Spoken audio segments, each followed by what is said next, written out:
로마인들에게 보낸 서간 제6장. 그리스도와 함께 죽고 그리스도와 함께 살고, 그러면 은총을 풍성히 받기 위하여 계속해서 죄를 짓자고 말할 수 있겠습니까? 절대로 그럴 수 없습니다. 우리가 이미 죽어서 죄의 권세에서 벗어난 이상 어떻게 그대로 죄를 지으며 살 수 있겠습니까? 세례를 받고 그리스도 예수와 하나가 된 우리는 이미 예수와 함께 죽었다는 것을 모르십니까? 과연 우리는 세례를 받고 죽어서 그분과 함께 묻혔습니다. 그래서 그리스도께서 아버지의 영광스러운 능력으로 죽은 자들 가운데서 다시 살아나신 것처럼 우리도 새 생명을 얻어 살아가게 된 것입니다. 우리는 그리스도와 같이 죽어서 그분과 하나가 되었으니 그리스도와 같이 다시 살아나서 또한 그분과 하나가 될 것입니다. 예전에 우리는 그분과 함께 십자가에 못 박혀서 죄에 물든 육체는 죽어버리고 이제는 죄의 종살이에서 벗어나게 되었다는 것을 우리는 알고 있습니다. 이미 죽은 사람은 죄에서 해방된 것입니다. 우리가 그리스도와 함께 죽었으니 또한 그리스도와 함께 살리라고 믿습니다. 그것은 죽은 자들 가운데서 다시 살아나신 그리스도께서 다시는 죽는 일이 없어 죽음이 다시는 그분을 지배하지 못하리라는 것을 우리가 알고 있기 때문입니다. 그리스도께서는 단 한 번 죽으심으로써 죄의 권세를 꺾으셨고 다시 살아나셔서는 하느님을 위해서 살고 계십니다. 이와 같이 여러분도 그리스도 예수와 함께 죽어서 죄의 권세를 벗어나 그와 함께 하느님을 위해서 살아야 한다고 생각하십시오. 그러므로 결국 죽어버릴 육체의 욕망에 굴복하지 마십시오. 그래야 죄의 지배를 받지 않을 것입니다. 또 여러분의 지체를 죄에 내맡겨 악의 도구가 되게 하는 일은 없어야 합니다. 오히려 여러분은 죽었다가 다시 살아난 사람으로서 여러분 자신을 하느님께 바치고 여러분의 지체가 하느님을 위한 정의의 도구로 쓰이게 하십시오. 여러분은 율법의 지배를 받는 것이 아니라 은총의 지배를 받고 있으므로 죄가 여러분을 지배할 수 없을 것입니다.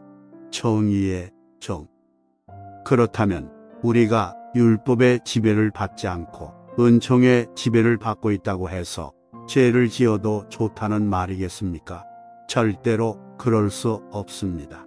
누구든지 자기 자신을 남에게 내맡겨서 복종하면 곧 자기가 복종하는 그 사람의 종이 된다는 것을 모르십니까?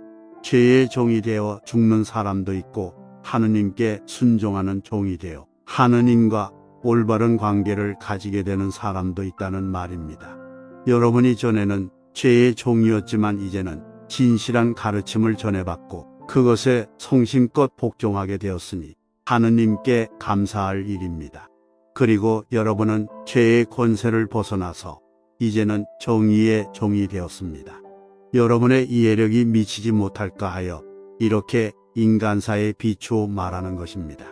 여러분이 전에는 온몸을 더러운 일과 불법의 종으로 내맡겨 불법을 일삼았지만 이제는 온몸을 정의의 종으로 바쳐 거룩한 사람이 되도록 힘써야 할 것입니다.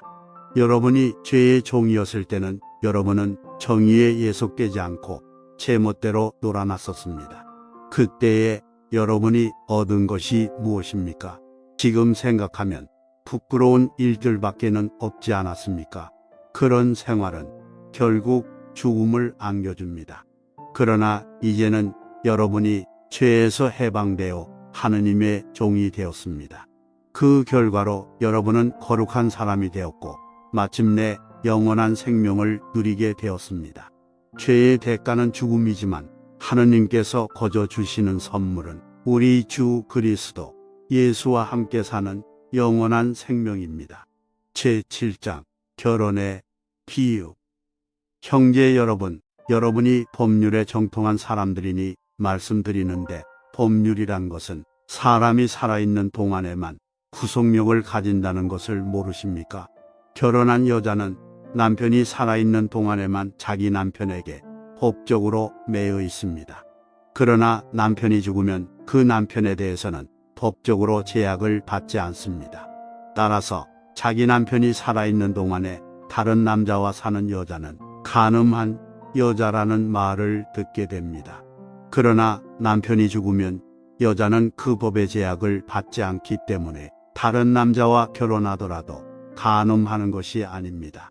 친애하는 형제 여러분, 여러분도 이와 같이 그리스도와 한 몸이 되어 죽음으로써 율법의 제약에서 벗어나 다른 분 곧 죽은 자들 가운데서 살아나신 그리스도의 사람이 되고 하느님께 유용한 사람들이 되었습니다. 전에 우리가 육적인 생활을 하고 있을 때에는 율법 때문에 우리의 온몸에 죄스러운 욕정이 발동하여 죽음을 가져왔습니다. 우리는 율법에 사로잡혀 있었지만 이제 우리는 죽어서 그 제약을 벗어났습니다. 그래서 우리는 낡은 법조문을 따라서 섬기지 않고 성령께서 주시는 새 생명을 가지고 섬기게 되었습니다. 마음의 법과 육체의 법. 그러면 율법이 곧 죄라고 말할 수 있겠습니까? 절대로 그럴 수 없습니다. 그러나 율법이 없었던들 나는 죄를 몰랐을 것입니다. 탐내지 말라는 율법이 없었더라면 탐욕이 죄라는 것을 나는 몰랐을 것입니다. 죄는 이 계명을 기화로 내 속에 온갖 탐욕을 일으켰습니다. 율법이 없다면 죄는 죽은 것이나 다름없습니다. 나는 전에 율법이 없을 때에는 살았었는데 계명이 들어오자 죄는 살아나고 나는 죽었습니다. 그래서 생명을 가져다 주어야 할 그 계명이 나에게 오히려 죽음을 가져왔다는 것을 깨달았습니다. 다시 말하면 죄가 계명을 기화로 나를 속이고 그 계명으로 나를 죽인 것입니다. 그러나 율법은 어디까지나 거룩하고 계명도 거룩하고 정당하고 좋은 것입니다. 그러면 그 좋은 것이 나에게 죽음을 가져왔다는 말입니까? 절대로 그렇지 않습니다. 사실은 죄가 그 좋은 것을 매개로 해서 나에게 죽음을 가져왔습니다. 그래서 죄는 죄로 드러나게 되고 계명으로 말미암아 그 죄가 얼마나 악독한 것인지가 드러나게 되었습니다. 우리가 아는 대로 율법 자체는 영적인 것입니다. 그런데 나는 육정을 따라 사는 사람으로서 죄의 종으로 팔린 몸입니다. 나는 내가 하는 일을 도무지 알 수가 없습니다. 내가 해야겠다고 생각하는 일은 하지 않고 도리어 해서는 안 되겠다고 생각하는 일을 하고 있으니 말입니다. 그런데 그런 일을 하면서도 그것을 해서는 안 되겠다고 생각하는 것은 곧 율법이 좋다는 것을 인정하는 것입니다. 그렇다면 그런 일을 하는 것은 내가 아니라 내 속에 도사리고 있는 죄입니다. 내 속에 곧 내 육체 속에는 선한 것이 하나도 들어있지 않다는 것을 나는 알고 있습니다. 마음으로는 선을 행하려고 하면서도 나에게는 그것을 실천할 힘이 없습니다. 나는 내가 해야 하겠다고 생각하는 선은 행하지 않고 해서는 안 되겠다고 생각하는 악을 행하고 있습니다. 그런 일을 하면서도 그것을 해서는 안 되겠다고 생각하고 있으니 결국 그런 일을 하는 것은 내가 아니라 내 속에 들어있는 죄입니다. 여기에서 나는 한 법칙을 발견했습니다. 곧 내가 선을 행하려 할 때에는 언제나 바로 곁에 악이 도사리고 있다는 것입니다. 나는 내 마음속으로는 하느님의 율법을 반기지만 내 몸속에는 내 이성의 법과 대결하여 싸우고 있는 다른 법이 있다는 것을 알고 있습니다. 그 법은 나를 사로잡아 내 몸속에 있는 죄의 법의 종이 되게 합니다. 나는 과연 비참한 인간입니다. 누가 이 죽음의 육체에서 나를 구해줄 것입니까? 고맙게도 하느님께서 우리 주 예수 그리스도를 통하여 우리를 구해주십니다. 나는 과연 이성으로는 하느님의 법을 따르지만 육체로는 죄의 법을 따르는 인간입니다.